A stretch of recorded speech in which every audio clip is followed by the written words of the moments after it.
আসসালামু আলাইকুম। আছি আমরা মেঘের রাজ্য কেওক্রাডো। প্রচুর পরিমাণে মেঘ দেখতে পাচ্ছি, চারিদিকে মেঘের ভেলা উড়ে যাচ্ছে। কি পরিমাণ মেঘ দেখেন একবার। এই কেওক্রাডো আসলে আপনারা সবসময় এখন থেকে এইভাবে মেঘ পাবেন ইনশাআল্লাহ। প্রচুর পরিমাণে মেঘ,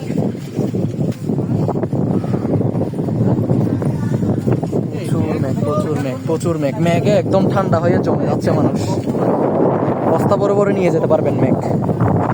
আপনারা এখানে একটা বস্তা নিয়ে আসবেন বড়, এই বস্তা ভরে মেঘগুলো নিয়ে যেতে পারবেন।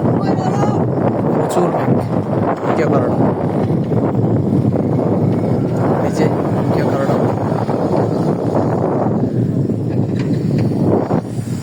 যারা আসবেন চলে আসতে পারেন এখন থেকে। অনেক বেশি ভালো লাগবে আপনাদের এই কেওক্রাডো, অনেক বেশি ভালো লাগবে। চারপাশের পরিবেশ একদম নিস্তব্ধ এবং মেঘে ঢাকা পুরোটাই। এখন থেকে ইনশাল্লাহ আপনারা সবসময় মেঘ পাবেন, তবে চেষ্টা করবেন হচ্ছে আপনারা এই শনিবার, রবিবার, সোমবার, মঙ্গলবার ছুটির দিন ছাড়া আসার জন্য। অনেক বেশি ভালো লাগবে আপনাদের, ঘুরেও মজা পাবেন।